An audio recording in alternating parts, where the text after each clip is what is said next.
But I wanted to come on and just talk about this new song that I released, but more specifically, just wanted to talk about a bit about the motivation behind it, and specifically from a creative standpoint and what the experience was like, because it actually was quite an experience.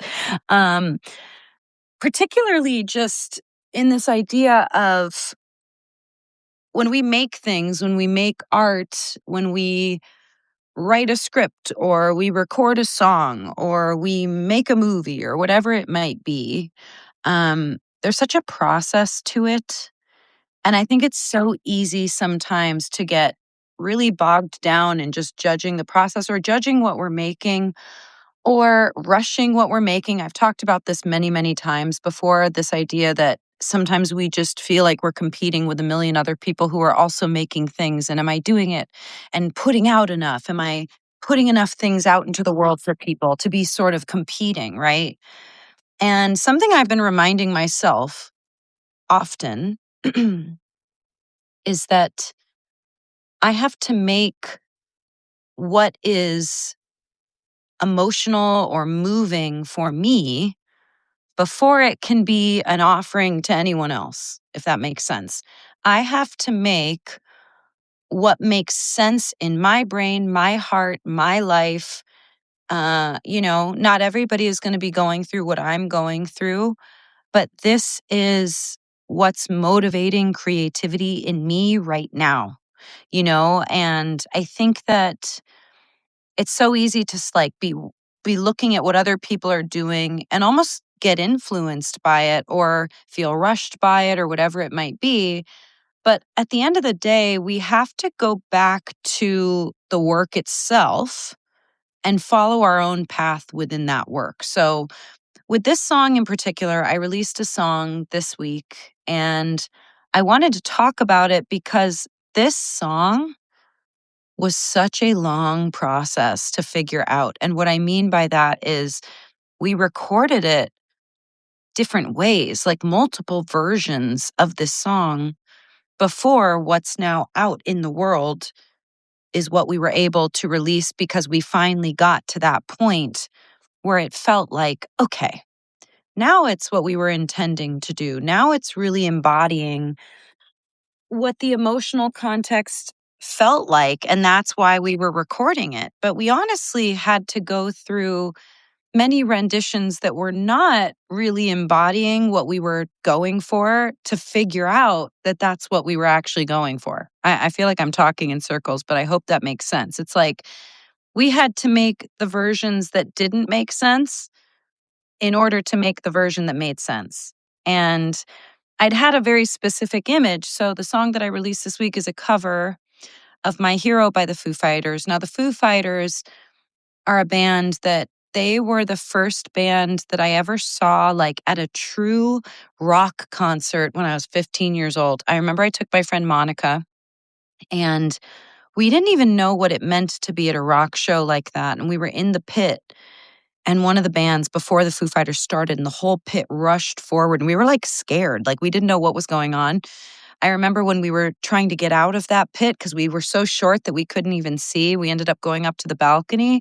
And I remember we were like trying to get out of the pit, like, excuse me, excuse me. And everybody was like, crowd surf, get out of the pit faster. We didn't know what the hell was going on. But the Foo Fighters, a very important band for me growing up. It was a band that I really like. I know every record front and back, especially the early ones. And My Hero was a song that I always really loved, and it was always very special to me.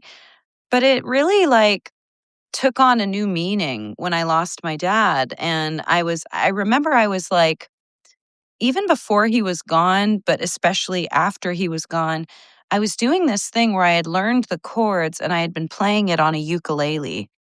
And it just felt like such a different song, singing it that way and playing it on a ukulele. Now, we started recording the song, and the versions that came out before the version that's out now were like much more built up tracks. They were much more active. There was a lot more percussion. There was like a lot of drums, all these other things going on, which if you know the original song, given that it is a rock song, there's a lot going on in the original arrangement. And I remember saying to Matt, my producer, I think we need to be more intimate. And I don't know what that means, but I'm going to lay down a ukulele track. And I've never recorded a ukulele.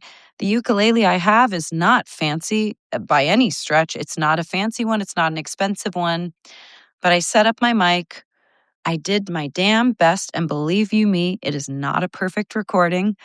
But I did my damn best to set up the ukulele and the mic in a way that I would get the nicest sound. And I was able to record that track, and I sent it off to my producer. And he added the most gentle, beautiful, sweet piano part.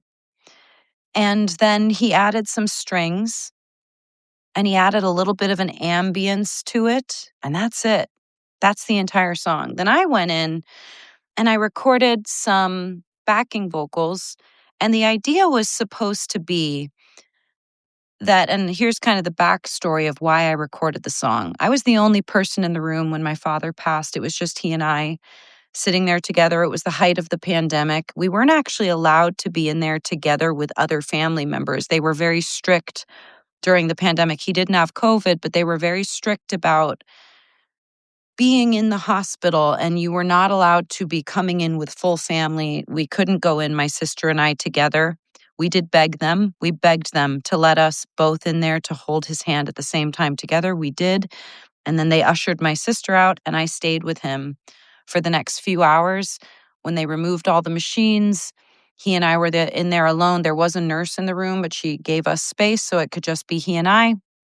And it was just he and I alone in the room. And I sat there and I watched his breathing slow down. There's a story there. It was a very intimate moment. This is a man who brought me into the world with my mom, and now I was there kind of ushering him out of this life because I knew that he was about to take his last breath. And I thought a lot about that moment. I have thought a lot about that moment since he passed, and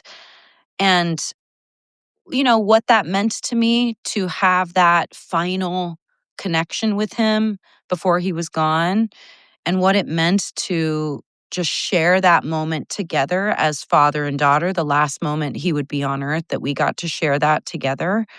And I thought a lot about what I would have sung him. Like, what would I have, if I had had the opportunity to give him a song in that moment? And I was humming, and throughout that day, we were playing him music, and we were doing that. We were playing him his favorite songs, things like that. But this was not a song he necessarily knew well. But, looking at him, my father, and kind of thinking, what would I want to say to him in this moment? And it would have been about him being one of my heroes. It would have been that message of, I'm here for you, I'm supporting you as you go on this transition. And that idea of, there goes my hero, watch him as he goes. It's like marveling at this man that I loved very much, and marveling at his bravery, marveling at his grace that he had throughout the entire final months of his life, and especially leading up to his actual passing. He was such a Marine. He was such a noble, kind, always leading with kindness. He was such a noble, sweet person. And so that felt like the appropriate message to me, like this idea of watching my hero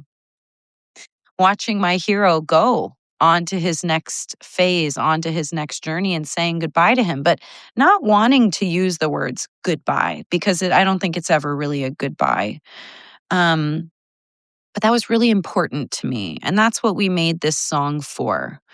And I think that it's important to remember that you have to make the thing, and then you can put it out, and it can be an offering to other people. It can be an outlet for other people to also have their own emotional experience. But first, it's an emotional experience for you. That's what art is, right? It's like, first, we make the thing because it's something we need to do. It's a song we need to sing. It's a movie we need to write, right? Whatever it might be, that's this creative endeavor you're on. It's like, it's a song I need to work on because I want to sing the hell out of this song, or it's a song I need to write because I need to get these words out. I didn't write this song, but I took a song that I love very much that Dave Grohl and Nate Mendel and Pat Smear wrote, and I created my version of it that is paying homage not only to a band that I love, but to my father and to this situation that for me in my own life feels very real and feels very prominent and poignant and feels like something I need to comment on. And this is me processing my grief. That has become my thing, in the wake of his passing, is creating things. Basically, all of what I'm working on creatively has to do with him. And it's been like that for years. But to be honest, there's not a whole hell of a lot else I want to write about right now or I want to sing about. I obviously sing all the time, but my point is when it comes to recording music, this is what I want to talk about right now. Grief is what I want to talk about. It's what's been really relevant for me. And there's a million beautiful things going on in my life, but this message, using music as a space of healing, using music as a space of an outlet to have my own experience, that's why I needed to record this version of this song, right? So my point to all of you, for anyone that watches this, is we have to excuse Buckley. It's very boss dog. Hold on, we gotta reel that energy in. Come here, Buck. Come here. Come. No barking. You gotta make the thing for you first. You gotta make the thing because it's what you are inspired to do first before it can become an offering to anyone else. You shouldn't be thinking about what other people are gonna think of it. You shouldn't be thinking about whether they're gonna approve of your version of whatever you're making. You got to make it because it's the thing you need to make. You got to make it because it's the way you need to express yourself. And this feels good to me right now, expressing myself in this way and telling the stories that I'm telling right now. And it's been a huge space of learning for me, but it all has a bigger meaning for me. And then it can go out into the world and hopefully have meaning for someone else too. But I don't get to control that part of it. We don't control how other people are going to receive the thing that we do, that we make. So that's just a reminder to all of you. You make it first, then it becomes an offering to other people. Whether it's a song, again, you're singing, whether it's a script or a book you're writing, whether it's a piece of art, a painting. I mean, I don't think the people that, the person that did the Mona Lisa, the person that did this, the person that did that painting, they don't know what it's going to be to someone else. You can't predict any of that. All you can do is make it and then offer it, right?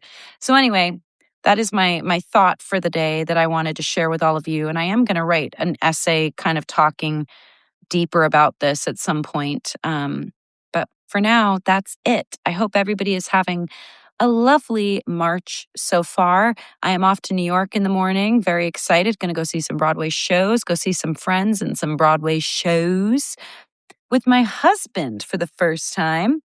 And more on that later. But anyway, thanks for listening and make your thing. Make the stuff.